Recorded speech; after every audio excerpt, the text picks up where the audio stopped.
నమస్కారం అండి. ఓం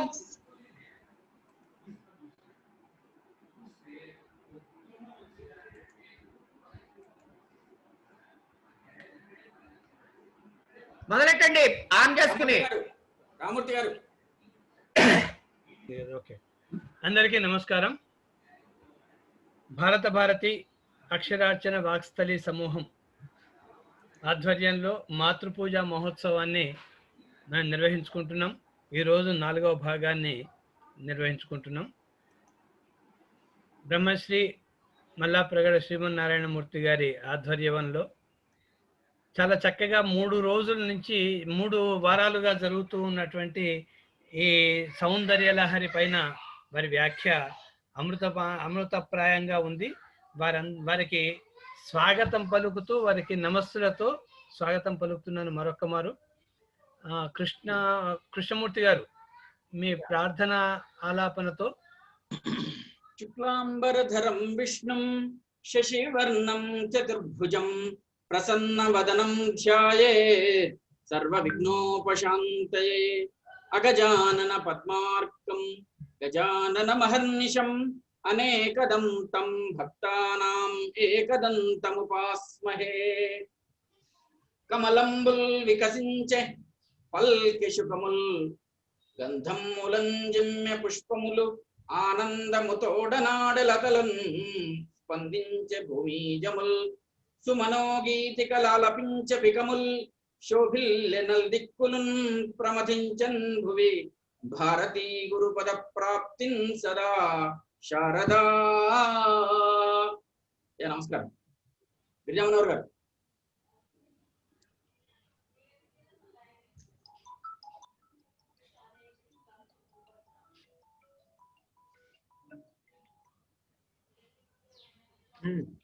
గిరిజామనోహర్ గారు అన్మ్యూట్ చేయండి. పెద్దలందరికీ నమస్కారం. మల్లాప్రగడ వారికి నమస్కారం. దేవీ నవరాత్రుల ముంగిట్లో వచ్చాము. సౌందర్య లహరుల్లో తేలి ఆడుతూ ఉన్నాం. మల్లాప్రగడ వారి వచోలహరి మనల్ని ఉర్రూతలు ఊగిస్తూ ఉంది. ఇవాళ అంటే ఈ కార్యక్రమంలో ఇది 4వ భాగం. 4వ భాగంలోకి అడుగు పెట్టాం. అంటే ఈ నవరాత్రుల్లో కూడా ఒకరోజు మరి అమ్మవారిని మరోసారి జ్ఞాపకం చేసుకునే అవకాశం కూడా వస్తుంది. ఆ దివ్యమైనటువంటి మాతృమూర్తి యొక్క పూజోత్సవంలో రేపటి నుంచి నవరాత్రి ఉత్సవాలు ప్రారంభం కాబట్టి మనసా వాచ కర్మణ అమ్మవారిని సేవించుకోవాలని ఆశిస్తూ మల్లాప్రగడ వారిని ప్రారంభించాల్సిందిగా ఆహ్వానిస్తున్నాను.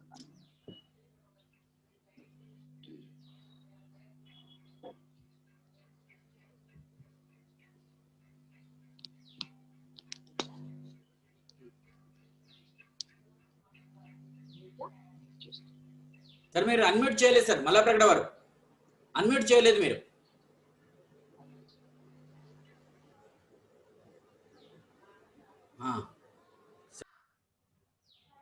శ్రీ విద్యాం జగతాం ధాత్రీం సర్గస్థితిలయేశ్వరీం నమామి లలితాం నిత్యాం మహాత్రిపుర సుందరీ.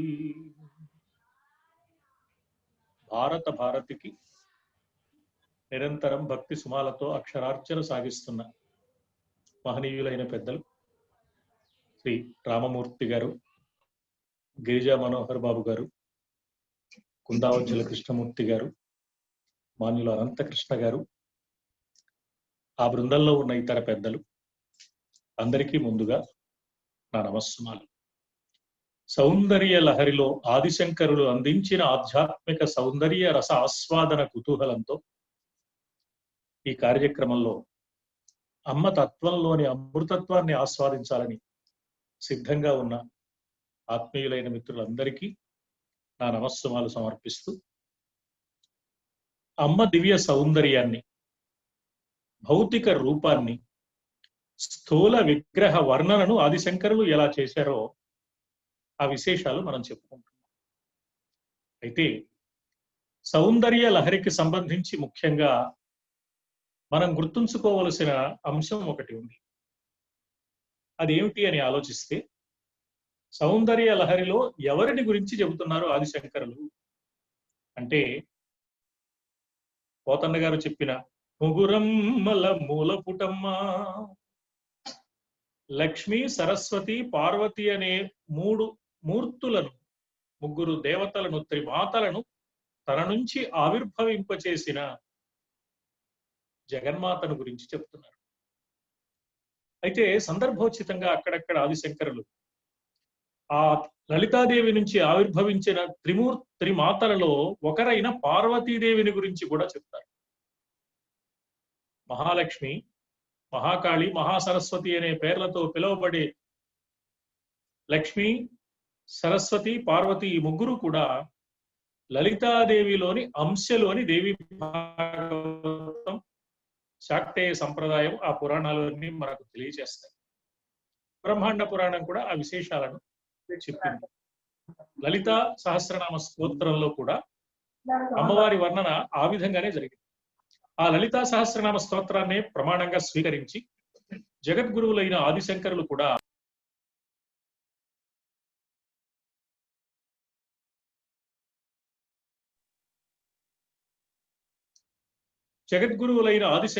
కూడా సౌందర్య లహరి స్తోత్ర కావ్యంలో ఆ విధానాన్నే వారు అనుసరించారు. అందువల్ల కొన్ని సందర్భాలలో ఆమె సాక్షాత్తు లలితా పరాభట్టారిగా, మహాత్రిపుర సుందరి దేవతగాను, మరికొన్ని శ్లోకాలలో మనకు తెలిసిన శివుడు పార్వతిలో పార్వతిగాను కనిపిస్తుంది. బ్రహ్మాండ పురాణం ప్రకారం లలితాదేవికి భర్తగా ఉన్న ఆ స్వామి పేరు కామేశ్వరుడు. లలితా కామేశ్వరులు పార్వతీ పరమేశ్వరులుగా కూడా దిగి వచ్చారు. వారే లక్ష్మీనారాయణులుగా, వారే వాణి బ్రహ్మలుగా కూడా ఉన్నారు. కానీ ప్రధానంగా ఈ స్తోత్ర కావ్యంలో ఒక వంక లలితా పరాభట్టారిక, మహాత్రిపుర సుందరిగాను, మరికొన్ని సందర్భాలలో పరమేశ్వరుడి భార్యగా మనకు తెలిసిన పార్వతీ మూర్తిగాను అమ్మవారి చిత్రణ వర్ణన ఆదిశంకరులు ఈ కావ్యంలో నిర్వహించారు అని మనం గమనించాలి. 43వ శ్లోకం కిందటి వారం మనం అనుకున్నాం. 44వ శ్లోకంతోనే ప్రారంభించుకున్నాం అసలు ఈ పరంపరని. సౌందర్య లహరి, ప్రసంగ లహరి 44వ శ్లోకంతోనే ప్రారంభమైంది. 45వ శ్లోకం ఇవాళ ముచ్చటించుకుందాం.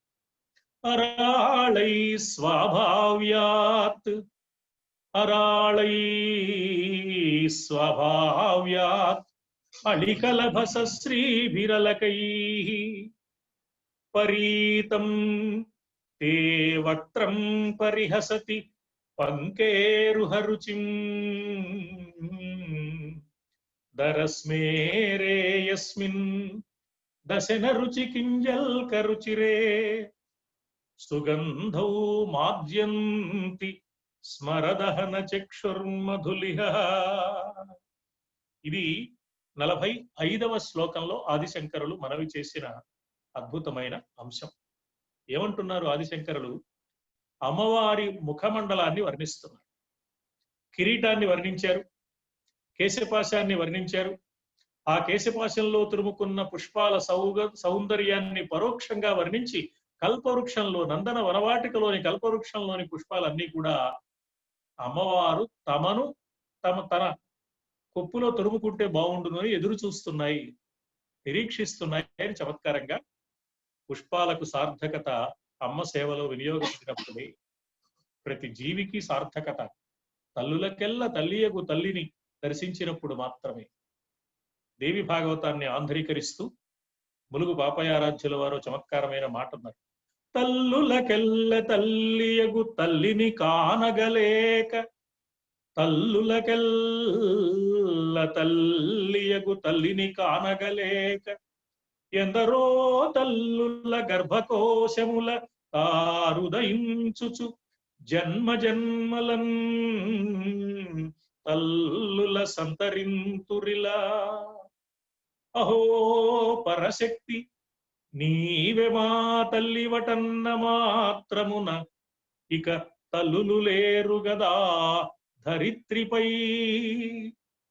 తల్లులకెల్ల తల్లి అయిన ఆ జగన్మాతను దర్శించగలిగితే, ఆమెయే తల్లి అని గుర్తించగలిగితే మరొక మాతృమూర్తి గర్భవాసాన జన్మించవలసిన మరుజన్మ ఉండదు. చరమే జన్మని శ్రీ విద్యోపాసకో భవేత్ అన్న శాక్తేయ సంప్రదాయం. అంటే ఒక వ్యక్తి శ్రీ విద్యోపాసకుడు అయ్యాడు అంటే, అమ్మవారిని ఆరాధించాడు అంటే, ఆరాధించాలనే సంకల్పం కలిగింది అంటే అతడు మోక్ష సామ్రాజ్యానికి అర్హత సంపాదించుకున్నాడు అని అర్థం అన్నమాట. అందుకని ఆ మాట దేవి భాగవతంలో మనవి చేశారు ములుగు పాపయారాధ్యుల. అలాంటి తల్లులకెల్లా తల్లి అయిన తల్లి యొక్క దివ్య సౌందర్యం ఎలా ఉంది అంటే, అమ్మవారి ముఖమండలం దానిపైన ముంగురులు ముసురుకుని ఉన్నాయి. ఆ ముంగురులు ఎలా ఉన్నాయి అంటే నల్లగా, నున్నగా, దట్టంగా, సుకుమారంగా, అందంగా ఉన్నాయని.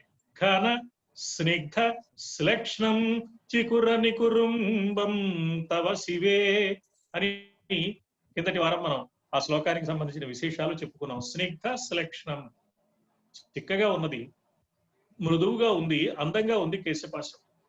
అలా ఉన్న ఆ ముంగురులు నల్లని తుమ్మెదల వలె ఉన్నాయి. సాధారణంగా పద్మం మీద తుమ్మెదలు వాడతాయి కాబట్టి అమ్మవారి ముఖం పద్మంలా ఉంటే ఆ ముఖ పద్మంపై అందమైన ముంగురులు వాలి ఉన్నాయి. ఆ ముంగురులు ఎలా ఉన్నాయంటే అరాళై స్వాభావ్యాత్, సహజ సిద్ధంగానే ఉంగరాల జుట్టు అనమాట. అరాళై అంటే పారిజాతాపహరణ కావ్యంలో నంది తిమ్మన ఒక సందర్భంలో కృష్ణుడి చేత సత్యభామను సంబోధించే సందర్భంలో అరాళ కుంతలా, కేశపాశము వంకీలు తిరిగి ఉండడం, ఉంగరాల జుట్టు ఉండడం సౌందర్యంలో మరొక లక్షణం. అందుకని అరాళై స్వాభావ్యాత్, సహజ సిద్ధంగానే ఉంగరాల జుట్టది.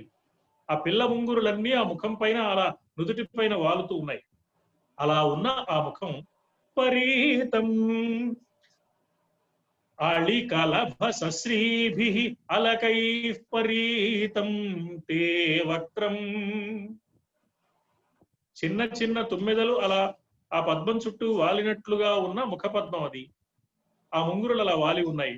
అలా ఉన్న నీ ముఖపద్మం తే వక్త్రం పరిహసతి పంకేరుహ రుచిం, అసలు పద్మాన్ని పరిహాసం చేస్తోంది. అంటే అమ్మవారి ముఖపద్మ సౌందర్యం ముందు పద్మ సౌందర్యం ఎందుకు పనికిరాదు. అసలు ముఖాన్ని పద్మంతో పోలుస్తారు కవులందరూ. కావ్య నాయికల ముఖాన్ని వర్ణించాలి అంటే పద్మంతోనో చందమామతోనో పోల్చడం కవి సమయం, కవి సంప్రదాయం. ఆహ్లాదకత్వం, సౌకుమార్యం, సౌందర్యం, ప్రశాంతమైన వైభవం చందమామలోను పద్మంలోనూ ఉన్నాయి కాబట్టి ముఖాన్ని అలా చంద్రుడితోనో పద్మంతోనో పోల్చే సంప్రదాయం లోకంలో ఏర్పడింది కవి సమయంగా సాహిత్య లోకంలో. అందువల్ల కవులందరూ అలా పోలుస్తారు. కానీ శంకరుల వారు ఏమంటున్నారంటే, అమ్మవారి ముఖపద్మం మీద ముంగురులు వాలి ఉన్నాయి, తుమ్మెదలు వాలినట్లే, కానీ ఈ ముఖపద్మ సౌందర్యం అసలైన పద్మ సౌందర్యాన్ని పరిహాసం చేస్తోంది. ఆ పద్మ సౌందర్యం అమ్మవారి ముఖపద్మ సౌందర్యం ముందు ఎందుకు కొరగానిది అంటున్నారు. సాధారణంగా ఎందుకు ముఖాన్ని పద్మంతో పోలుస్తారు అంటే, పద్మానికి ముఖానికి అంటే ముఖ పద్మానికి కొన్ని పోలికలు ఉన్నాయి. ఒక పోలిక ఏమిటి అంటే, పద్మానికి పరిమళం ఉంటుంది, ముఖ పద్మానికి కూడా పరిమళం ఉంటుంది. అందులో అమ్మవారి ముఖ పద్మానికి తప్పకుండా పరిమళం ఉంటుంది. చక్కని తాంబూలం వేసుకుంటుంది కాబట్టి కర్పూర వీటికి ఆమోద సమాకర్ష దిగంతరా అని అమ్మవారి తాంబూలాన్ని గురించి చెప్పారు లలితా సహస్రనామ స్తోత్రంలో. కర్పూరం మొదలైన సుగంధ ద్రవ్యాలతో కూడిన తాంబూలాన్ని అమ్మవారు చరవణం చేస్తున్నప్పుడు ఆ ముఖం నుండి వెలువడుతున్న సుగంధాలు అన్ని దిక్కులా వ్యాపించాయి, దిక్కుల చివరల దాకా వ్యాపించాయి అన్నారు. అంతేకాక పద్మినీ జాతి స్త్రీలకు సహజంగానే సుగంధం ఉంటుంది, ముఖం నుంచి కూడా సుగంధం వెలువడుతుంది. అందువల్ల కూడా అమ్మవారి ముఖపద్మం నుంచి సుగంధం వెలువడుతుంది. కాబట్టి పద్మానికి సుగంధాన్ని ఇచ్చే లక్షణం ఉంది, అమ్మవారి ముఖపద్మానికి సుగంధం.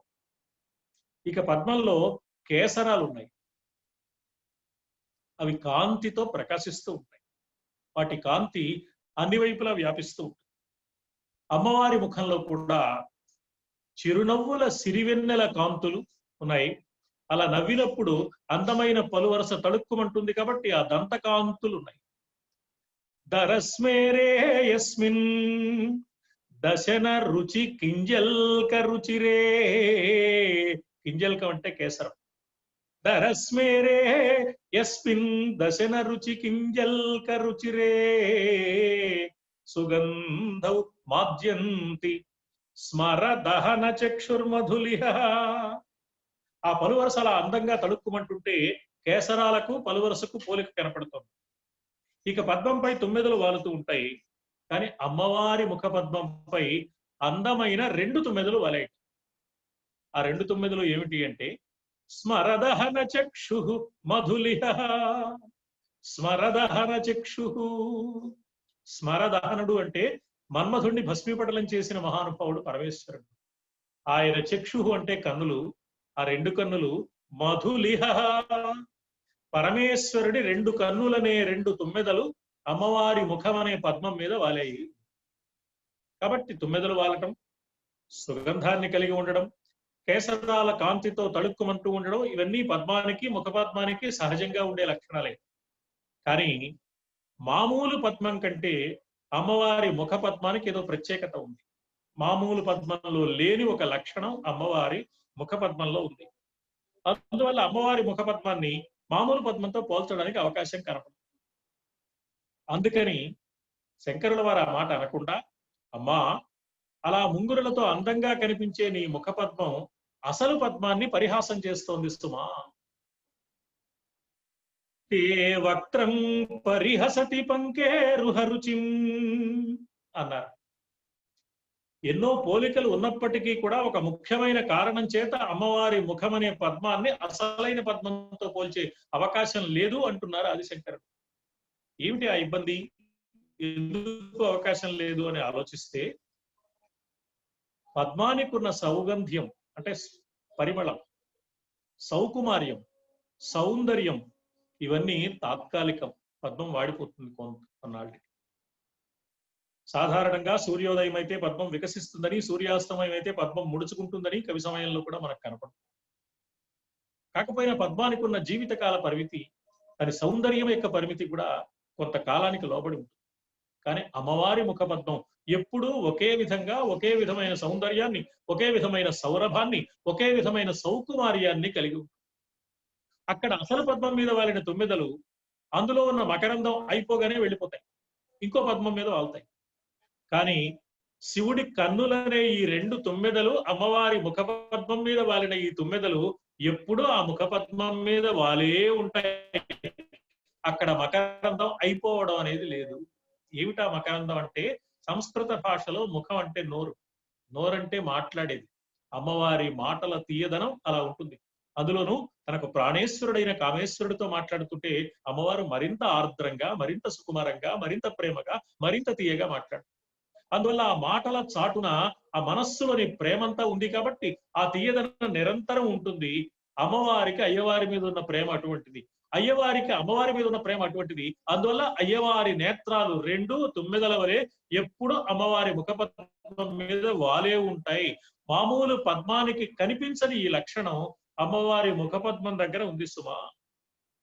అందువల్ల అమ్మవారి ముఖపద్మ సౌందర్యం ముందు మామూలు పద్మ సౌందర్యం ఎందుకు కొరగానిది అని శంకరుల వారు చమత్కారంగా తెలియజేశారు. ఎందుకు ఈ మాట చెప్తున్నారు అంటే, ఆది దంపతులైన పార్వతీ పరమేశ్వరులో, లలితా కామేశ్వరులో అయిన ఆ దంపతుల దివ్య దాంపత్యం, వారి అనుబంధం, పరస్పర ఆకర్షణ పవిత్రమైనవి, శాశ్వతమైనవి.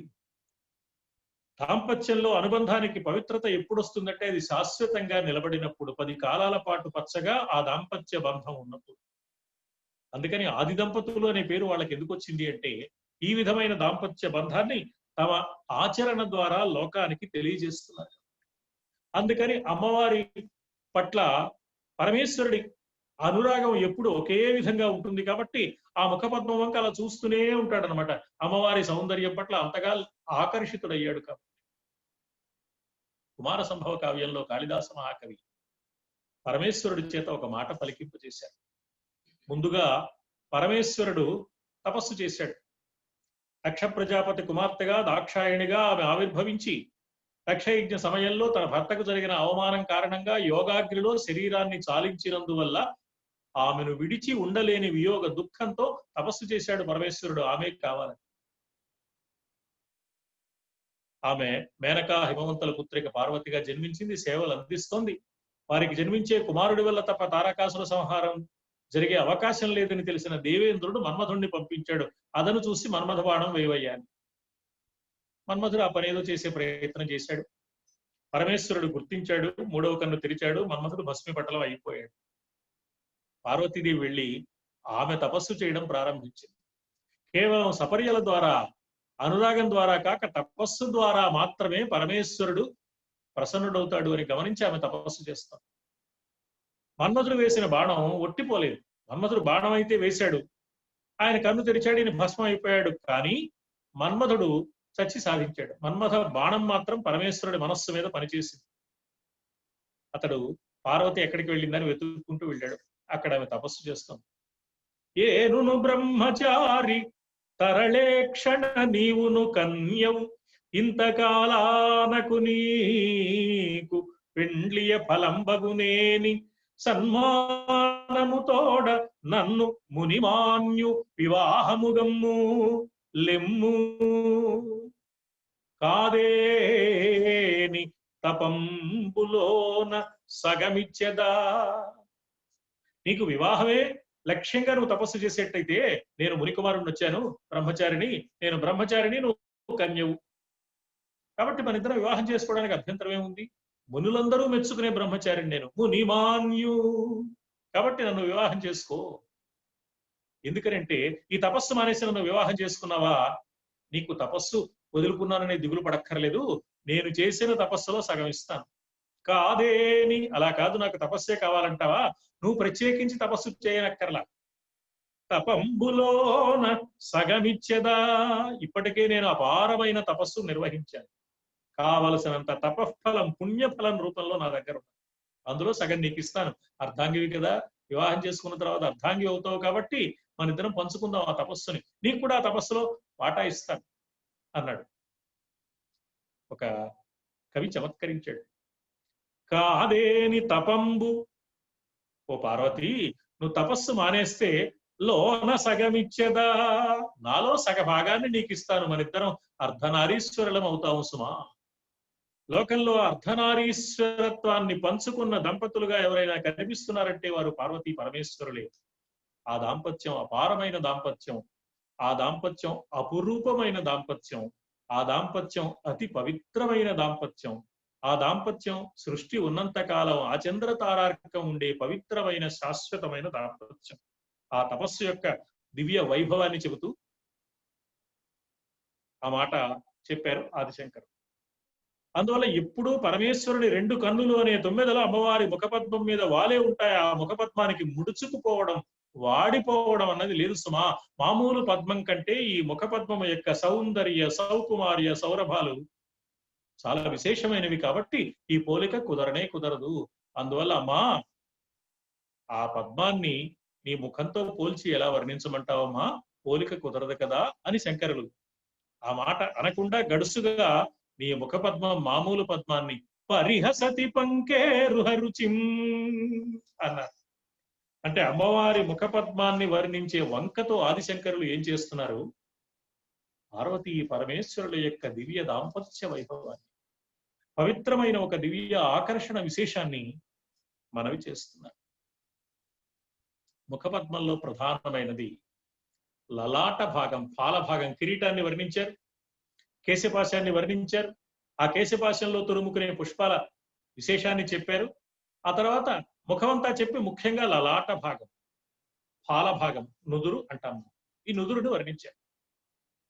ఆ నుదురు ఎలా ఉందో చెప్తూ ఆ నుదురుకి 3 లక్షణాలు ప్రధానంగా ఉన్నాయి అన్నారు ఆదిశంకర్. అమ్మవారి పాల భాగానికి లలాటం లావణ్య ద్యుతి విమలం ఆభాతి తవయత్.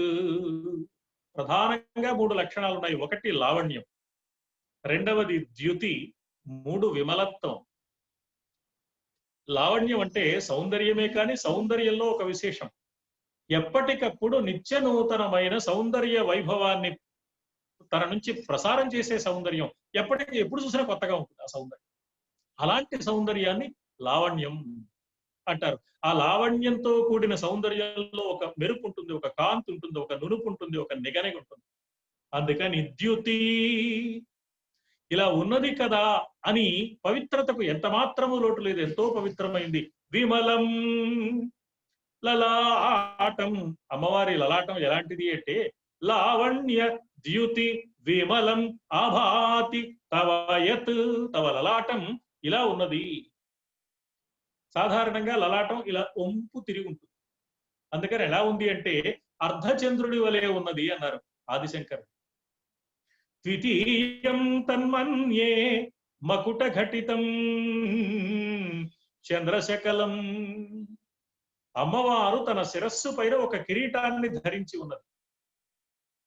42వ శ్లోకాన్ని గురించి చెప్పుకునేటప్పుడు ఆ విశేషాన్ని చెప్పుకున్నాం. ఆ కిరీటంలో మణులున్నాయని, ఆ మణులు ద్వాదశాదిత్య మణులని, అమ్మవారు ఆ కిరీటంలో నెలవంకను తురుముకున్నదని, ఆ ద్వాదశ ఆదిత్య మణులు కాబట్టి సూర్య కాంతి కిరణం చంద్రునిలోని వెన్నెలలో ఆ అమృత రసంలో నుంచి ప్రవహించిన కారణంగా అక్కడ ఇంద్రధనుస్సు ఏర్పడిందని, ఆ ఇంద్రధనుస్సులోని రంగులన్నీ ఆ కిరీటంలో కనపడుతున్నాయని చమత్కారంగా ఆదిశంకరులు వర్ణించారు. ఆ విశేషాన్ని మనం అనుకుంటాం. అమ్మవారి కిరీటంలో ఒక నెలవంక, ఆ నెలవంక కొమ్ములు 2 పైకి ఉన్నట్టు ఉంటుంది.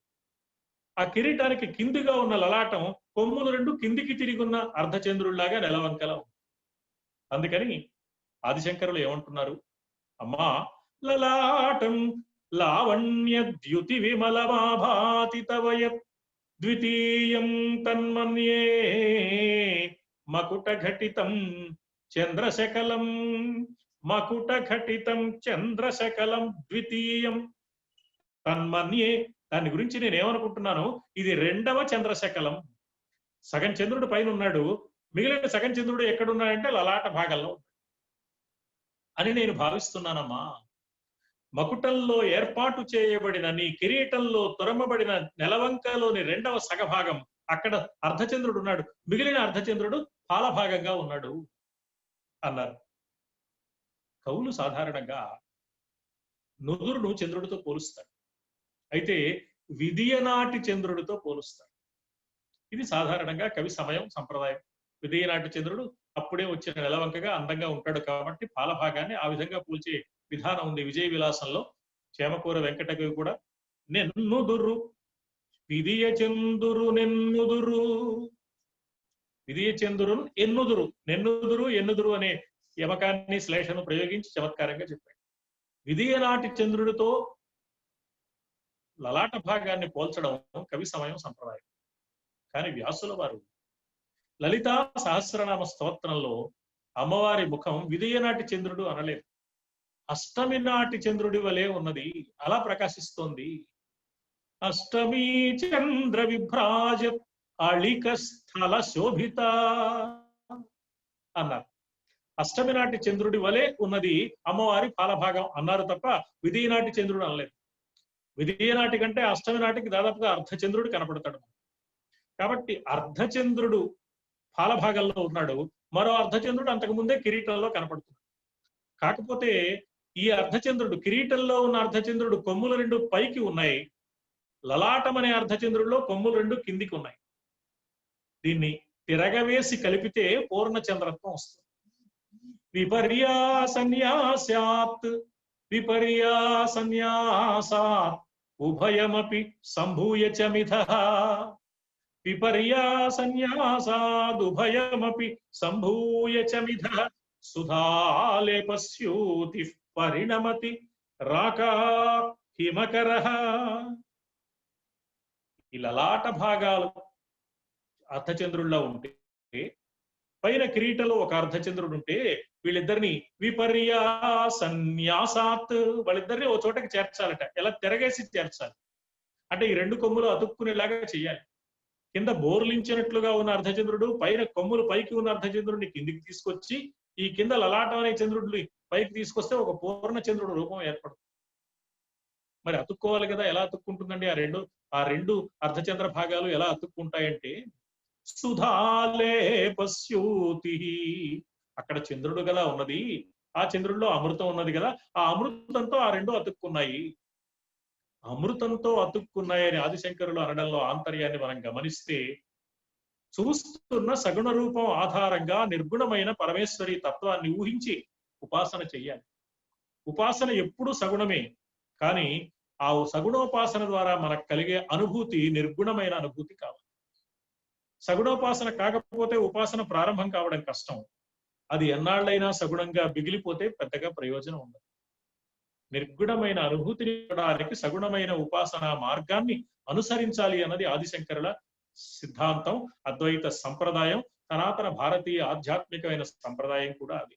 ప్రథమం సగుణమాశ్రిత్య తతో నిర్గుణం అవసాదయేత్, ఇది సంప్రదాయం. అందువల్ల సగుణమైన ఈ రూపాన్ని దర్శిస్తున్నప్పుడు నిర్గుణమైన ఒక దివ్య భావనను అనుభూతిని పొందాలి.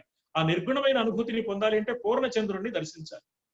పూర్ణచంద్రుణ్ణి దర్శించాలి అంటే ఈ రెండింటినీ విపర్యయం చెయ్యాలి. అందువల్ల లలాట భాగంగా కొమ్ములు రెండు కిందికున్న ఈ అర్ధచంద్రుడు, కిరీటంలో కొమ్ములు రెండు పైకి ఉన్న అర్ధచంద్రుడు, వీళ్ళిద్దరిని చంద్రుడిలో ఉన్న అమృతంతో అతకాలి. ఈ అతకడం అనేది క్రియ కాదు, ఒక భావన. ఈ భావన చేస్తే ఓ పూర్ణచంద్రుడు రూపం కనిపిస్తుంది. సుధాలేపస్యూతి పరిణమతి రాకాహిమకర, పూర్ణిమ నాటి పూర్ణచంద్ర బింబాన్ని దర్శించే అవకాశం కలుగుతుంది.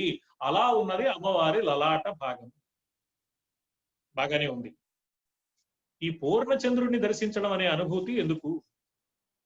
ఈ నిర్గుణోపాసనలో కలిగే అనుభూతికి ఏమిటి ప్రయోజనం అని ఒక సందేహం మనకు కలుగు. మరో సందేహం, కవులందరూ సాధారణంగా విదియనాటి చంద్రుడితో ఫాలభాగాన్ని పోలుస్తూ ఉన్నప్పుడు పనిగట్టుకునే ఆదిశంకరులు ఆ సంప్రదాయానికి భిన్నంగా, వ్యాసుల వారు కూడా ఆ సంప్రదాయానికి భిన్నంగా, వ్యాసుల వారిని ఆదిశంకరులు అనుసరించారని చెప్పుకుంటారు. ఆ సంప్రదాయానికి భిన్నంగా అష్టమి చంద్రుడుగా ఎందుకు వర్ణించారు? ఈ రెండు సందేహాలు మనకు మిగులుతాయి ఈ శ్లోకాన్ని అధ్యయనం చేసే వేళలో. ఒకటి, పూర్ణచంద్రబింబ దర్శనం అమ్మవారి ముఖాన్ని దర్శించినప్పుడు కలుగుతోంది అని ఎక్కడ వర్ణించారు? లలాట భాగాన్ని వర్ణించేటప్పుడు చెప్పారు. లలాట భాగం అంటే పాలభాగం.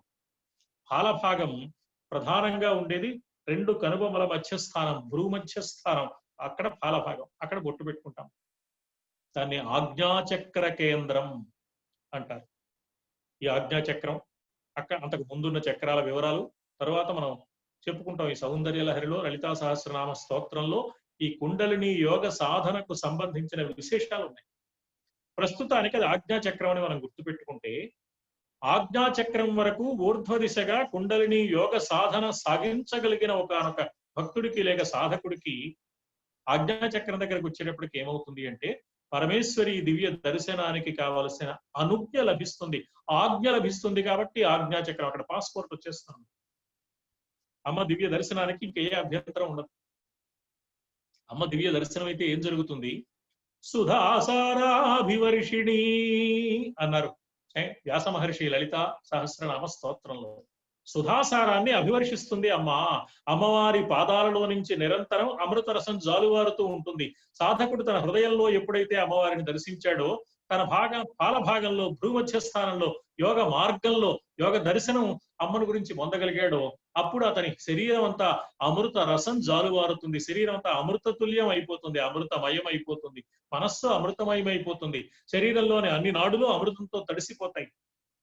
సుధాసార అభివర్షిణి అనే ఈ నామం సుధాసార అభివర్షిణి, సుధా ఆసార అభివర్షిణి అని కూడా చెప్పుకోవాలి. ఆసారము అంటే జడివాన, ఏదో చిన్న జల్లు 4 తుంపరలు కాదు, ఒక పెద్ద జడివాన కురుస్తోంది.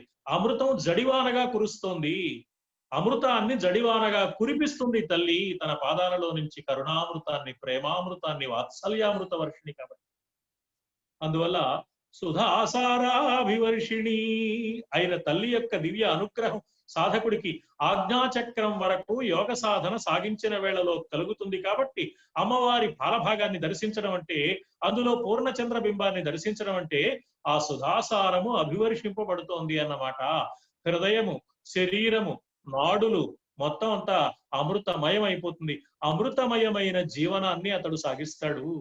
శరీరం అమృతమైతే, మనస్సు అమృతమైతే, మాట అమృతమైతే, ఇంద్రియాలు అమృతమైతే అతడి ప్రవర్తన ఎంత బాగుంటుంది, సమాజానికి, జాతికి అతడి వల్ల ఎంత మేలు జరుగుతుంది, ఎంత త్యాగభావన అతడిలో ఉంటుంది, ఎంత ప్రేమ భావన అతడిలో ఉంటుంది, ఎంత పరోపకారం అతడిలో ఉంటుంది, ఎంత పవిత్రత అతనిలో ఉంటుంది. అంటే దేవి ఆరాధన ఎందుకోసము అంటే లౌకికమైన చిన్న చిన్న ప్రయోజనాలు నెరవేరడం కోసం కాదు. అవి ఎలాగో జరుగుతాయి. ఈ లౌకికమైన చిన్న చిన్న ప్రయోజనాలు నెరవేరడం కోసం అన్నట్లుగా ప్రారంభమైన దేవి ఆరాధన సరైన పద్ధతిలో గనక సాధన చేస్తే సాధకుణ్ణి ఎక్కడికి తీసుకువెళ్తుంది అంటే అమృతమయుణ్ణి చేస్తుంది. అమృత హృదయుడుగా అతడు మారిపోతాడు. అమృతమే అతని మాటలలో, చేతలలో, మనస్సులో నిండి ఉంటుంది. అలాంటి అమృతాన్ని ప్రసాదిస్తుంది తల్లి. ఈ రహస్యాన్ని చెప్పడానికి ఫలభాగాన్ని వర్ణించేటప్పుడు పూర్ణ చంద్ర బింబ దర్శనాన్ని ఆదిశంకరులు పరోక్షంగా ఈ శ్లోకంలో అమర్చి మనకు అందించారు. మరొక్క సందేహం మనకు కలుగుతుంది అనుకున్నాం. అష్టమీ చంద్ర విభ్రాజ అళిక స్థల శోభిత. అష్టమి నాటి చంద్రుడితో ఎందుకు పోల్చారు? అందరూ విధియ నాటి చంద్రుడు అంటుంటే ఒక వ్యాసుల వారు, శంకరులు మాత్రం అష్టమి నాటి చంద్రుడు అని ఎందుకన్నారు అని ఆలోచిస్తే మనకు తిథులు 15 ఉన్నాయి, చంద్ర కళలు 16 ఉన్నాయి. ఈ 16లో 15 తిథుల్లో 15 అమావాస్య నాడు ఒక కళ, మొత్తం 16 తిథుల్లో 16 కళలు. ఇందులో పూర్ణిమ అమావాస్య పక్క పక్కన రావు కాబట్టి ఏ పక్షంలో అయినా 15 రోజులే ఉంటాయి, 15 తిథులే ఉంటాయి, శుక్లపక్షమైన కృష్ణపక్షమైన. అమావాస్య నాడు ఒక్క కళ మిగిలిన 15 కళలు క్షీణించిపోతాయి. అది దక్ష ప్రజాపతి చంద్రుడికి ఇచ్చిన శాపం. అలాంటి శాపాన్ని పొందినప్పుడు చంద్రుడు చాలా బాధపడి, తెలిసో తెలియకో చిన్న అపరాధం చేశాను, మా మామగారు నన్ను ఇలా నశించిపోమ్మని శపించారు స్వామి అని పరమేశ్వరుణ్ణి ప్రార్థన చేశాడు. చంద్రుడు చేసిన ప్రార్థనకు మెచ్చి సౌరాష్ట్ర దేశంలో చంద్రుడికి పరమేశ్వరుడు సాక్షాత్కరించాడు. ఆ చంద్రుడు స్వామికి తన గోడు విన్నవించుకున్నాడు. అప్పుడు పరమేశ్వరుడు, నువ్వేమి బాధపడకు, ఇచ్చినవాడు దక్షుడు కాబట్టి, ఆయన సమర్థుడు కాబట్టి, తపశక్తి సంపన్నుడు కాబట్టి, ప్రజాపతుల్లో ఒకడు కాబట్టి ఆయన శాపం అమలు జరిగి తీరవలసిందే. కానీ ఒక సౌకర్యం మాత్రం నేను చేయగలను, నువ్వు నా భక్తుడు కాబట్టి నీకు వృద్ధి క్షయాలు ఉంటాయి కానీ నాశం ఉండదు. తరిగిపోతూ ఉంటావు, మళ్ళీ పెరుగుతూ ఉంటావు, అంతేగాని నశించిపోవడం ఉండదు, నీకేమీ దిగులక్కర్లేదు అని పరమేశ్వరుడు చంద్రుడికి అభయం ఇచ్చాడు. చంద్రుడు చాలా సంతోషించి తన 16 కళల్లో ఒక కళ పరమేశ్వరుడికి సమర్పణం చేశాడు. దాన్నే పరమేశ్వరుడు తన శిరస్సున ధరించాడు. చంద్రకళాధరుడు, చంద్రశేఖరుడు అయ్యాడు ఆనాటి నుంచి, సోమశేఖరుడు అయ్యాడు ఆనాటి నుంచి. సోముడు అంటే చంద్రుడు కదా. 12 జ్యోతిర్లింగ క్షేత్రాలలో మొట్టమొదటి క్షేత్రంగా సౌరాష్ట్ర దేశాన్ని గురించి మనం చెప్తాం. ప్రసిద్ధంగా మనందరికీ అలవాటుగా ఉన్న 12 జ్యోతిర్లింగ స్తోత్రాన్ని ఒక్కసారి జ్ఞాపకం చేసుకుంటే, సౌరాష్ట్రే సోమనాథం చ శ్రీశైలే మల్లికార్జునం అని ప్రారంభిస్తాము. మొట్టమొదటి క్షేత్రం సౌరాష్ట్ర దేశంలో ఉన్న సోమనాథ క్షేత్రమే. సౌరాష్ట్రే సోమనాథం చ అని ప్రారంభిస్తాం. అందువల్ల చంద్రుడు తనలోని ఒక కళను అలా ఇచ్చినందువల్ల జరిగింది అది. కనుక చంద్రకళాధరుడు పరమేశ్వరుడు అయ్యాడు అంటే ఆ చంద్రకళను సమర్పించాడు అనమాట. ఈ సన్నివేశంలో మనం గమనించవలసింది, శుక్లపక్షంలో చంద్రుడు రోజుకొక కళ చొప్పున పెరుగుతూ వస్తాడు. పూర్ణిమ నాటికి 15 మారకుండా ఉన్న ఒక కళ, పరమేశ్వరుడికి ఇచ్చిన కళకు వృద్ధి క్షయాలు లేవు, ఎప్పుడు అలాగే ఉంటుంది. దాన్ని సాదా కళ లేక ధ్రువ కళ అంటారు. అమావాస్య నాడు కూడా ఆ కళ ఉంటుంది. దీన్నే సాంకేతిక పరిభాషలో సినీవాలి అంటారు. శ్రీశ్రీ గారి మహాప్రస్థాన కావ్యంలో ఉన్మాది మన సినీవాలిలో ఘూకం కేక భేకం బాక అని చమత్కారంగా ప్రయోగించారు. ఈ సినీవాలి అనేది అమావాస్య నాడు ఉండే చంద్రకళకు పేరు. దాన్ని యోగ మార్గంలో, ఆరాధన సంప్రదాయంలో, శాక్తేయమైన విధానంలో సాదా కళ లేక ధ్రువ కళ అంటారు. అది శాశ్వతంగా ఎప్పుడు ఉంటుంది. కాబట్టి ఆ కళ అలా ఉండగా శుక్లపక్షంలో 15 రోజులు రోజుకొక కళ చొప్పున వెళుతూ ఉంటే వెళుతున్న ఆ కళ వెళుతూ ఉన్న ఆ కళ పరమేశ్వరుడు యొక్క దివ్య అనుగ్రహం కారణంగా ఏర్పడిన వరం వల్ల అది నశించిపోకుండా ఉంటుంది. అలా నశించిపోకుండా ఒక కళ ఉంటుంది కాబట్టి శుక్లపక్షంలో రోజుకొక కళ చొప్పున పెరిగితే 15 రోజులైన పూర్ణిమ నాటికి 16 కళలు కలిగి షోడశ కళా పరిపూర్ణుడైన చంద్రుడు మనకు కనిపిస్తాడు. అలాంటి చందమామని చూస్తాం. కృష్ణపక్షం ప్రారంభమయ్యాక పాడ్యమి నాడు ఒక్క కళ తరిగిపోతుంది. అలా విధియ నాడు 2 కళలు తరిగిపోతాయి, తదియ నాడు 3 తరిగిపోతాయి. ఇలా తరిగిపోతూ వస్తాయి. అమావాస్య వచ్చేటప్పటికి 15 కళలు తరిగిపోతాయి. సాదా కళ ధ్రువాకళ మాత్రమే ఉంటుంది, మనకు కనపడదు, కానీ చంద్రుడు ఉంటాడు. ఇలా పూర్ణిమ వరకు ఉండే శుక్లపక్షంలో వరుసగా 15 తిథుల్లో రోజుకొక కళ చొప్పున కలుస్తూ పెరుగుతూ ఉంటాడు చంద్రుడు ఆరోహణ క్రమంలో. కృష్ణపక్షంలో రోజుకొక కళ చొప్పున తరిగిపోతూ ఉంటాడు అవరోహణ క్రమంలో. కృష్ణ శుక్ల పక్షాలలో పాడ్యమి నాడు చంద్రుడు ఒకే విధంగా ఉండడు, విధియ నాడు ఒకే విధంగా ఉండడు, తది నాడు ఒకే విధంగా ఉండడు. ఏ తిథిలోనూ చంద్రుడు ఒకే విధంగా ఉండడు. శుక్లపక్షంలోను కృష్ణపక్షంలోను ఇక్కడ తరుగుతూ ఉంటాడు, అక్కడ పెరుగుతూ ఉంటాడు. కాబట్టి ఇక్కడ ఎక్కువ ఉంటుంది, అక్కడ తక్కువ ఉంటుంది. అక్కడ ఎక్కువ ఉంటే ఇక్కడ తక్కువ ఉంటుంది. కానీ తిథులు 15 కాబట్టి ఒక్కొక్క తిథికి రోజుకొక కళ చొప్పున పెరుగుతూ పెరుగుతూ పెరుగుతూ వస్తే సరిగ్గా మధ్యలో ఉండే తిథి 8వ తిథి, అష్టమి తిథి. శుక్లపక్షంలో పెరుగుతూ పెరుగుతూ పెరుగుతూ అష్టమి నాటికి ఎంతటి చంద్రుడు ఉన్నాడో కృష్ణపక్షంలో తరుగుతూ తరుగుతూ తరుగుతూ సరిగ్గా అష్టమి నాటికి అంతే చంద్రుడు ఉంటాడు. కాబట్టి 2 పక్షాలలోనూ ఒక్క అష్టమి తిథి నాడు మాత్రమే చంద్రుడు 2 పక్షాల్లో మార్పు లేకుండా ఒకే విధంగా ఉంటాడు. అంటే వృద్ధిని పొందుతున్నప్పుడు, క్షీణతను పొందుతున్నప్పుడు, కష్టం వచ్చినప్పుడు, సుఖం వచ్చినప్పుడు, లాభం వచ్చినప్పుడు, నష్టం వచ్చినప్పుడు, గౌరవం వచ్చినప్పుడు, అవమానం వచ్చినప్పుడు, కలిమి వచ్చినప్పుడు, లేమి వచ్చినప్పుడు మార్పు చెందకుండా ఒకే విధంగా ఉండే లక్షణం కలిగిన ఒక మానసిక స్థితికి సంకేతం అష్టమి నాటి చంద్రుడు. అందుకని అమ్మవారి పాలభాగం అష్టమి నాటి చంద్రుడిలా ఉంది అంటే మార్పు చెందకుండా ఉంది. మన పాలభాగం మార్పు చెందుతూ ఉంటుంది. ఓ సంతోషకరమైన వార్త వింటే మన ముఖం వికాసాన్ని పొందుతుంది, అది నుదుట కనిపిస్తుంది. ఓ బాధాకరమైన వార్త వింటే మన ముఖం ముడుచుకుపోతుంది. మనకు ఆగ్రహం వస్తే మన కనుబొమ్మలు ముడిపడతాయి, ఆ ముడి లలాట భాగంలో కనపడుతుంది. బొమ్మ ముడిపాటు అంటాం మనం. వాడు నుదురు చిట్లించాడురా అంటాం మనం. వాడు మొహం ముడుచుకున్నాడురా అంటాం మనం. కోపం వచ్చినా, బాధ వచ్చినా, ఆనందం కలిగినా, ఆశ్చర్యం కలిగినా మన ముఖంలో మార్పు వస్తుంది. కానీ అమ్మవారి ముఖానికి ఆ లలాటం యొక్క లక్షణం వల్ల వికాసము, విలాపము లేవు, ఆవేదన, ఆనందము లేదు, ఆందోళన లేదు, ఎప్పుడు ఒకే విధంగా ఉంటుంది. ఇది యోగ సాధకులు అమ్మ అనుగ్రహంతో సంపాదించుకోవలసిన దివ్యమైన స్థితి. మానవ జీవితం అన్న తర్వాత మానవ జీవితంలో ద్వంద్వాలు తప్పనిసరి. ద్వంద్వాలు లేకుండా ఉండవు. ఈవేళ సుఖం ఉంది కదా అని ఎప్పుడూ సుఖమే ఉంటుందని ఆశించడానికి అవకాశం లేదు. ఈవేళ కలిమి ఉంటే ఎప్పుడూ కలిమే ఉంటుందని ఆశించే అవకాశం లేదు. లేమి రావచ్చు, ఆ లేమి శాశ్వతం కాదు, మళ్ళీ కలిమి రావచ్చు. ఎప్పుడూ శాశ్వతంగా ఏది ఉండదు. కాబట్టి ద్వంద్వాలు సహజమనే స్థితిని యోగ సాధకుడు సాధించాలి. ఆ స్థితి అమ్మ దివ్య అనుగ్రహంతో లభిస్తుంది. ఎందుకు లభిస్తుంది అంటే అమ్మ ఆ స్థితిలోనే ఉన్నది కాబట్టి. ఎవరైనా తమ దగ్గర ఉన్నదే ఇవ్వగలరు కాబట్టి ఈ దివ్యమైన యోగ సాధన సంబంధమైన కృంగు పొంగులు లేని దివ్య స్థితిని అమ్మ ఎలా ప్రసాదిస్తుంది అంటే ఆ స్థితి ఆమెయే అయి ఉన్నది కాబట్టి. ఓ సంగీత విద్వాంసుడిని ఆశ్రయిస్తే సంగీతం మనకు అందిస్తాడు. ఓ సాహిత్యవేత్త దగ్గరికి వెళ్తే సాహిత్య మర్మాలు తెలియచేస్తాడు. ఓ సంపన్నుడైన భూస్వామిని యాచిస్తే ఆయన కొంత సంపద మనకు విరాళంగా ఇస్తాడు. తమ దగ్గర ఏది ఉన్నదో అది ఇస్తారు. మరి అమ్మ దగ్గర ఏమున్నది అంటే కృంగు పొంగులు లేని దివ్య స్థితే తానై ఉన్నది తల్లి.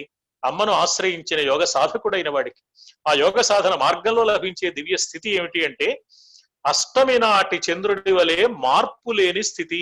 మనస్సులో ఉన్న మార్పు ముఖంలో కనిపిస్తుంది. Face is the index of mind అంటాం.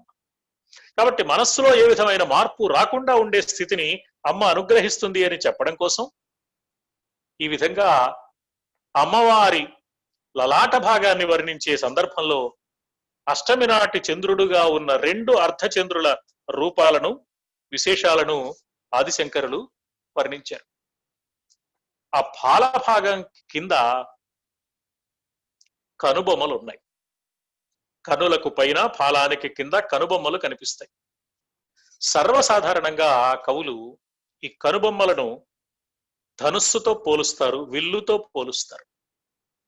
విశ్వనాథ సత్యనారాయణ గారు కవి సమ్రాట్ రామాయణ కల్పవృక్ష కావ్యంలో ఒక ప్రత్యేకమైన సందర్భంలో సుందరకాండలో సీతాదేవి కనుబొమలను వర్ణిస్తూ కన్బొమ తీరు స్వామి చాపాకృతి రామచంద్రుని విల్లు అన్నారు. మామూలుగా కనుబొమ్మలు విల్లులో ఉంటాయి. ఎవరి విల్లు అంటే రాముడి విల్లులా ఉన్నాయి అమ్మవారి సీతాదేవి కనుబొమ్మలు అన్నారు. అందువల్ల సాధారణంగా కవులు అలా వర్ణిస్తారు. కానీ వ్యాసుల వారు లలితా సహస్రనామ స్తోత్రంలో అమ్మవారి కనుబొమ్మలను మరొక్క తీరులో వర్ణించారు. వదన స్మరమాంగల్య గృహ తోరణ చిల్లికా వదన స్మరమాంగల్య గృహ తోరణ చిల్లికా. వదన ముఖం, అమ్మవారి ముఖం ఎలా ఉంది అంటే స్మరమాంగల్య గృహ, ఒక మంగళప్రదమైన ఇల్లులా ఉందిట. అమ్మవారి ముఖం మంగళప్రదమైన ఇల్లులా ఉంది. ఎవరిదా ఇల్లు? స్మర, మన్మధుడు ఇల్లు. మన్మధుడు ఎందుకైనా మంచిదని తన రక్షణ ఆలోచించి బాగా అమ్మవారి ముఖాన్నే తనకు ఇల్లుగా చేసుకున్నాడు. మరి కొత్తగా గృహప్రవేశం చేసేటప్పుడు ఆ ఇంటికి మంగళ తోరణాలు కట్టుకోవాలి కదా. వ్యాసుల వారు అన్నారు, మన్మధుడు చాలా తెలివైన వాడు, అమ్మవారి ముఖమండలాన్నే తనకు నివాసంగా చేసుకుని అమ్మవారి ముఖమండలంలో ఉండిపోయాడు. అమ్మ అనుగ్రహం పొందాడు. అమ్మవారిని ఆరాధించిన సాధకులలో మన్మధుడు కూడా ఒకడు. శాక్తేయ సంప్రదాయంలో 14 మంది జాబితా చెప్తారు అమ్మవారిని ఆరాధించి తరించిన మహనీయులు అని. అందులో మన్మధుడు ఒకడు. ఈ మన్మధుడి ప్రస్తావన అటు లలితా సహస్రంలోను ఇటు సౌందర్య లహరిలోను తరచుగా మనకు వస్తుంది. సౌందర్య లహరిలో మరింత విశేషంగా కూడా వస్తుంది. ముందు ముందు ఎన్నో విశేషాలు కూడా వస్తాయి. అసలు అమ్మను ఆరాధించి అమ్మ యొక్క దివ్య అనుగ్రహం పొంది మన్మధుడు ఎంతటి వాడయ్యాడో కూడా ఆదిశంకరులు ఈ సౌందర్య లహరిలోనే మనవి చేశారు. అందువల్ల మన్మధుడు అమ్మవారి ముఖమండలాన్ని తనకు నివాస స్థానంగా చేసుకున్నాడు. మరి మంగళ తోరణాలు కట్టుకోవాలి కదా. కట్టుకోవలసిన పని లేకుండా సహజంగానే అటు ఇటు వంపు తిరిగి అందంగా ఉన్న కనుబొమ్మలు తోరణ చిల్లిక. చిల్లిక అంటే కనుబొమ్మ. వదన స్మరమాంగల్య గృహ, అమ్మవారి ముఖమనే మన్మధుని మంగళప్రదమైన ఇంటికి తోరణాల వలె ఉన్నవి ఆ కనుబొమ్మలు అని వర్ణించారు ఆయన.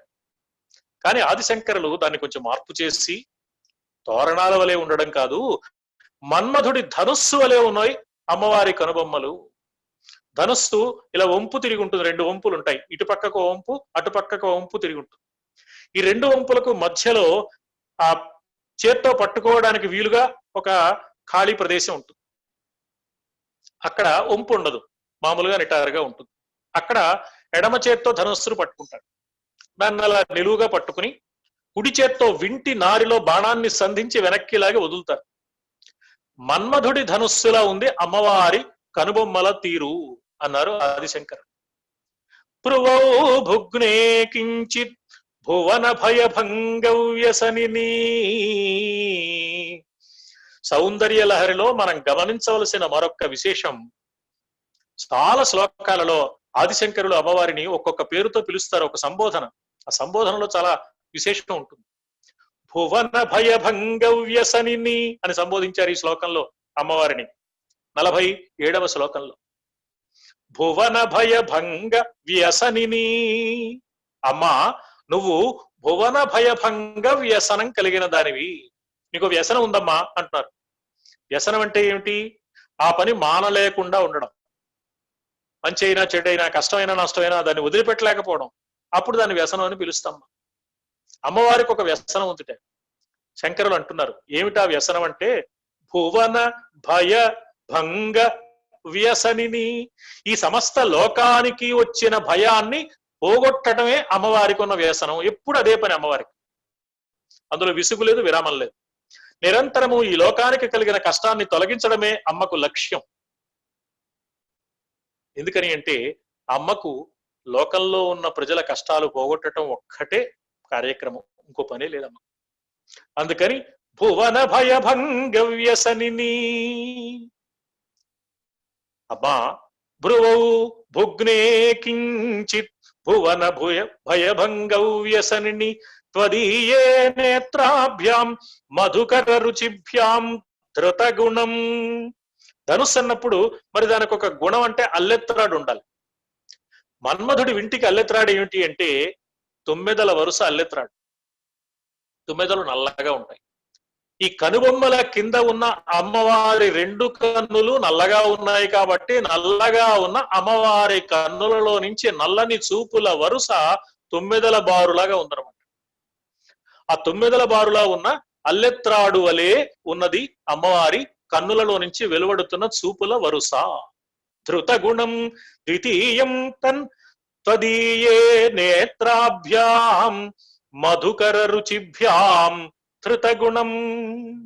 దాన్ని కుడి చేత్తో పట్టుకుంటాడు అల్లెత్రాటిని, ఎడమ చేత్తో ఆ విల్లులో 2 వైపులా వంపులుగా ఉంటే మధ్యలో ఉన్న ఖాళీ ప్రదేశంలో చేయి పెట్టి పట్టుకుంటాడు.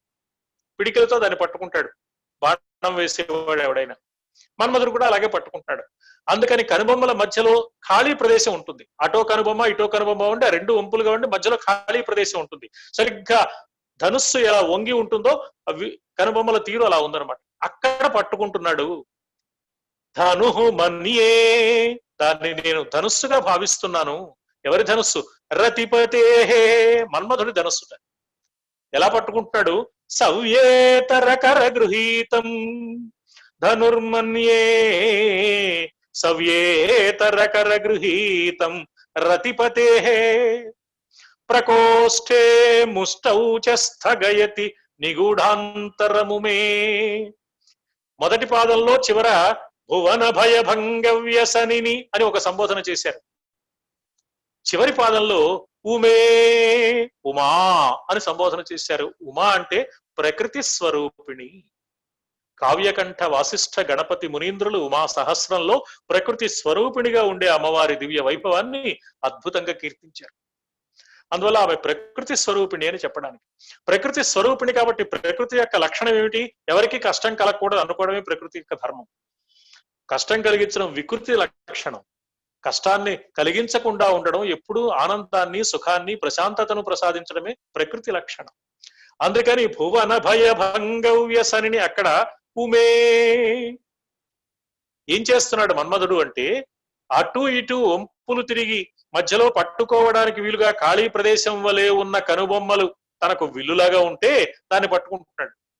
మరి అల్లెత్రాడు కావాలి కదా అంటే, అమ్మవారి కన్నులలో నుంచి వెలువడిన చూపులే అల్లెత్రాడు వలె 9 వరుస వలె ఉన్నాయి. దాన్ని పట్టుకుని అందులో బాణాన్ని సంధించి వదులుతున్నాడు. ఎవరి మీద వదులుతాడు? ఇంకెవరి మీదండి? మన్మధుడికి కోపం ఎంతసేపు శివుడి మీద. మన్మధుడు సొంత పని మీద రాలేదు, అఫీషియల్ డ్యూటీలో వచ్చాడు, ఆన్ డ్యూటీలో వచ్చాడు. సొంతంగా పనిగట్టుకుని వచ్చి పొగరబోత్తనంతో పరమేశ్వరుడి మీద దాడి చేయలా. దేవతలు పంపిస్తే వచ్చాడు. ఉద్యోగం అది. అబ్బాయి నీకు డెప్యుటేషన్ అక్కడ వేశామయ్యా, వెళ్ళమన్నాడు దేవాధ్యక్షుడైన దేవేంద్రుడు. మన్మధుడు బయలుదేరి వచ్చాడు. సరే, తన ప్రయత్నం ఏదో తను చేశాడు, భస్మం అయిపోయాడు. తర్వాత బ్రతికాడు. ఎలా బ్రతికాడో తర్వాత చూద్దాం. ఈ బతికిన మన్మధుడికి అప్పటి నుంచి పరమేశ్వరుడి మీద నేను కొంచెం ప్రతీకారం తీర్చుకుని నా గొప్పతనం చూపించాలి. ఓసారి దెబ్బతిన్నాడు కదా, పట్టుదల అన్నమాట, పిల్లవాడు కాబట్టి. అందుకని అమ్మను ఆరాధించి అమ్మ అనుగ్రహం సంపాదించుకున్నాడు. అమ్మవారి ముఖమండలంలో కనపడే కనుబొమ్మలను తనకు విల్లుగా చేసుకుని, అమ్మవారి చూపుల వరుస 9 వరుస వలె ఉంటే దాన్ని అల్లెత్రాడుగా చేసుకుని ఆ ధనుస్సు పట్టుకుని మన్మథ బాణాలను పరమేశ్వరుడి మీద ప్రయోగించడానికి సిద్ధపడుతున్నాడు. అలా మన్మధుడు ప్రయోగించడానికి వీలుగా ఉన్న కనుబొమ్మలు ఆ ధనుస్సు వలె అమ్మవారి కనుబొమ్మలు ఉన్నాయి అని. ఎందుకు మన్మధుడికి ఇంత సౌకర్యాన్ని అమ్మవారి కలిగించింది అంటే, భువన భయభంగ వ్యసనిని, ఎవరికే కష్టం కలిగినా తొలగిస్తుంది కాబట్టి. మన్మధుడికి కలిగిన కష్టం తొలగితే లాభం ఏమిటంటే సృష్టి కొనసాగు. శ్రీ మహావిష్ణువుకి 2 కుమారులు. ఒకడు బ్రహ్మదేవుడు ప్రత్యక్షంగా సృష్టి చేసేవాడు, రెండోవాడు మన్మధుడు పరోక్షంగా సృష్టికి కారకుడైన వాడు. సృష్టి స్వరూపిణి అయిన అమ్మ సృష్టి నిరంతరం కొనసాగాలని కోరుకుంటుంది. అందుకే పరమేశ్వరుణ్ణి ఎప్పుడు సృష్టి చేయవయ్యా అని క్షోభ పెడుతూ ఉంటుంది, వెంట పడుతూ ఉంటుంది. కుటుంబ సంబంధమైన కార్యక్రమాల పట్ల బాధ్యత లేకుండా, కొంచెం పని ఒత్తిడుల్లో పట్టించుకోకుండా ఉండే గృహిణి వెంటపడి పోరినట్టుగా, ఆ రాజమండ్రి సంబంధం కనుక్కోండి, ఆ విశాఖపట్నం వాళ్ళ కబురు చేయండి అని, అమ్మాయి పెళ్లి సంగతి ఆలోచించండి అని గృహస్థుకు గుర్తు చేసినట్లుగా సృష్టి చేయని పరమేశ్వరుని క్షోభ పెడుతుంది. అందుకని లలితా సహస్రనామంలో అమ్మవారికి క్షోభిణి అని ఒక నామం. అందువల్ల అమ్మవారికి నిరంతరం సృష్టి మీదే ధ్యాస. అందుకని మన్మధుడిని రక్షిస్తుంది. సృష్టి మీద ధ్యాస వల్ల మన్మధుడిని రక్షిస్తుంది, కానీ మన్మధుడు అంటే వ్యక్తిగతమైన ప్రేమ కాదు. పైగా మన్మధుడు తన భక్తుడిని రక్షించడం అమ్మవారి బాధ్యత. ఇది ప్రకృతి ధర్మం.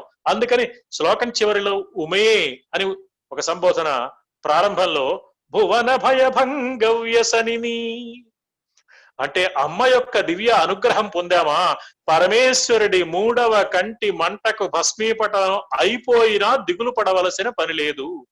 హరనేత్రాగ్ని సందగ్ధ కామ సంజీవన ఔషధి అన్నారు లలితా సహస్రనామంలో అమ్మవారి తత్వాన్ని గురించి తెలియజేస్తూ వ్యాసుల వారు. హరనేత్ర అగ్ని సందగ్ధ, హరుని యొక్క నేత్రాగ్నికి 3వ కంటి మంటకు సందగ్ధ, వ్యాసుల వారు ఏ పదమైనా వ్యర్థంగా ప్రయోగించరు. దగ్ధ అంటే కాలిపోయిన, సందగ్ధ అంటే పూర్తిగా కాలిపోయిన, ఇంకేం మిగల్లా అసలు బూడిద తప్ప. అలాంటి కామ మన్మథుణ్ణి సంజీవన ఔషధి, మళ్ళీ బ్రతికింప చేయగలిగిన ఔషధమే అమ్మవారు, ఆమె అనుగ్రహం. ఎందుకు అంటే సృష్టి కొనసాగాలి కాబట్టి. అంటే అమ్మ దివ్య అనుగ్రహాన్ని సంపాదించుకోగలిగామా, పరమేశ్వరుడిని సైతం పోటీ పడగలిగిన, జయించగలిగిన సామర్థ్యం లభిస్తుంది. పరమేశ్వరుడి 3వ కంటి మంటకు భస్మీపటలం అయిపోయిన వాడికి కూడా అమ్మ అనుగ్రహం కలిగితే మళ్ళీ పునర్జన్మ లభిస్తుంది. అతడి పరమేశ్వరుడి మీదనే దండయాత్ర చేయగలిగిన శక్తి కూడా లభిస్తుంది అని చెప్పడం అమ్మవారి కనుబొమ్మలు వర్ణించే వంకతో ఆదిశంకరులు మనకిస్తున్న పరమాద్భుతమైన దివ్య సందేశం. అలాంటి దయామయి, ప్రకృతి స్వరూపిణి, భువన భయభంగ వ్యసనిని అయిన అమ్మ దివ్య వైభవంలో ఆ తరువాత ఆదిశంకరులు సుమారుగా 10 శ్లోకాలలో అమ్మవారి నేత్ర సౌందర్యాన్ని వర్ణించారు. కన్నులకు విశేష ప్రాధాన్యం ఇచ్చి వర్ణించారు. కన్నులను, పాదాలను విశేషంగా వర్ణించారు. కన్నులను ఎందుకు విశేషంగా వర్ణించారు అంటే, ఏ వ్యక్తికైనా భావ వ్యక్తీకరణ సామర్థ్యం కలిగినవి కన్నులే. మన కన్నుల్లో ఏ భావమైనా కనిపిస్తుంది. నోటితో ఎప్పుడైనా ఎవడైనా అసత్యం పలకవచ్చు కానీ కన్నుల్లో యథార్థం కనిపిస్తుంది. కాబట్టి ఆనందాన్ని, ఆగ్రహాన్ని, ఆవేశాన్ని, ఆందోళనను, అన్నింటినీ, ఆశ్చర్యాన్ని అన్నింటినీ కన్నులు వ్యక్తం చేస్తాయి. భావ ప్రకటన సామర్థ్యం కన్నులకు ఉన్నది కాబట్టి కన్నుల యొక్క సౌందర్యాన్ని విశేషంగా వర్ణించారు. తరువాతి శ్లోకం నుంచి కన్నుల సౌందర్యాన్ని, కన్నుల వైభవాన్ని, కన్నుల మహిమను, కన్నుల ఔన్నత్యాన్ని, కన్నులకున్న విశిష్ట లక్షణాన్ని ఏ విధంగా ఆదిశంకరులు తెలియచేశారో తరువాయి భాగంలో వచ్చే వారం నుంచి మనం తెలుసుకునే ప్రయత్నం చేద్దామని ఆత్మీయులైన పెద్దలందరికీ సవినయంగా విజ్ఞప్తి చేసుకుంటూ, స్వస్తి సర్వేషాం సమస్త సన్మంగళ. నమస్కారం సార్, నమస్కారం. మరొక్క మారు మీకు నమస్కారాలు. ధన్యవాదాలు. మమ్మల్ని ధన్యులని చేశారు. మేము మాట్లాడటానికి ఏమీ ఉండదు, ఎందుకంటే ఆ దగ్గర లోపలికి కూడా రాలేం కాబట్టి విని చక్కగా తన్మయలం అవటం తప్ప. చాలా సంతోషం. నమస్కారం, కృతజ్ఞతతో. సార్ గిరిజమ్మనవర్ గారు, సార్ అన్మ్యూట్ అవ్వాలి. గిరిజమ్మనవర్ సార్ అన్మ్యూట్ చేసుకోవాలి. గిరిజమ్మనవర్ గారు నమస్కారం సార్. అమ్మవారి తత్వంలోని అంతఃసారాన్ని అపురూపంగా అందించినటువంటి సౌందర్యలహరి వ్యాఖ్యానం, ముఖ్యంగా మల్లాప్రగడ వారికి జన్మజన్మాలకు రుణపడి ఉండాలి అనేటువంటి విధంగా అమ్మవారిని మనకు దర్శనం చేయించినటువంటి మల్లాప్రగడ వారికి ధన్యవాదాలు తెలియజేస్తూ కృతజ్ఞతలు కృష్ణమూర్తి గారు చెప్తారు. సభకు నమస్కారం. ఈరోజు అమ్మవారి ముఖవర్ణన గురించి చాలా అద్భుతంగా ప్రసంగించి మనకు అనేక కొత్త విషయాలు తెలియజేసినటువంటి శ్రీ మల్లాప్రగడ శ్రీమన్నారాయణమూర్తి గారికి ప్రత్యేకంగా ధన్యవాదాలు తెలియజేసుకుంటున్నాం. ఈ కార్యక్రమంలో పాల్గొన్నటువంటి పెద్దలందరికీ పేరు పేరున కృతజ్ఞత తెలియజేసుకుంటూ, వచ్చే వారం ఈ కార్యక్రమము ఒక విశేషం ఉంది. ఇది రేపటి నుంచి నవరాత్రులు జరిగేటువంటి రోజు కాబట్టి ఈ అమ్మవారి యొక్క విశేషం సౌందర్యలహరి ప్రసంగంతో పాటుగా దానికంటే ముందు ఒక 20-25 నిమిషాల పాటుగా సంగీత సేవ కూడా చేసుకుందాం అనేటువంటి ఆలోచన వచ్చింది. పెద్దలు స్వరవిరించి శ్రీ గుమ్మడి జనార్దన్ గారు, వారు సితార విద్వాంసులు, హిందుస్థానీ సంగీత విద్వాంసులు. వారి అమ్మవారి మీద ప్రత్యేకించి అమ్మవారిని గురించినటువంటి పాటలు కానీ, తర్వాత సితార వాదన కానీ ఉంటుంది. కార్యక్రమము 5:30 నుంచి 6:50 వరకు ఉంటుంది. వచ్చే వారం 23వ తారీఖు నాడు ఈ కార్యక్రమం అంటే సమయం పొడిగించుకోవడానికి అనుమతించినటువంటి మొదటగా మల్లాప్రగడ వారికి, సాంకేతిక సహాయం అందిస్తున్నటువంటి నారుమంచి అనంతకృష్ణ గారికి, కార్యక్రమం చేయడానికి ఒప్పుకున్నటువంటి జనార్దన్ గారికి ముందుగానే కృతజ్ఞత తెలియజేసుకుంటున్నాము. తర్వాత రేపటి కార్యక్రమము 6:30 నుంచి 7:30 వరకు సుప్రసన్న సాహిత్య వివేచన కార్యక్రమం ఉంటుంది. సహృదయ చక్రం అనేటువంటి సుప్రసన్న గారి విమర్శ గ్రంథం పైన ఆచార్య పిఆర్ హర్నాథ్ గారు వారు మాట్లాడతారు. ఈ కార్యక్రమాన్ని శ్రీకృష్ణ స్థితితో మనం ముగించుకుందాం. స్వామి కజ్జల రేఖలా కనుల బహ్వా ప్రేయసుల్ గోపికా భామల్ ముచ్చటలిట్లు దీర్చికొనిరే వాదేల నీతోడ మీ ప్రేమల్లోక మెరుంగరే పకడ గోపీ గండ భాగములన్ ఓమై కాటుక చుక్కలై మెరసి నీకున్ కీర్తులం తెచ్చులే. నమస్కారం.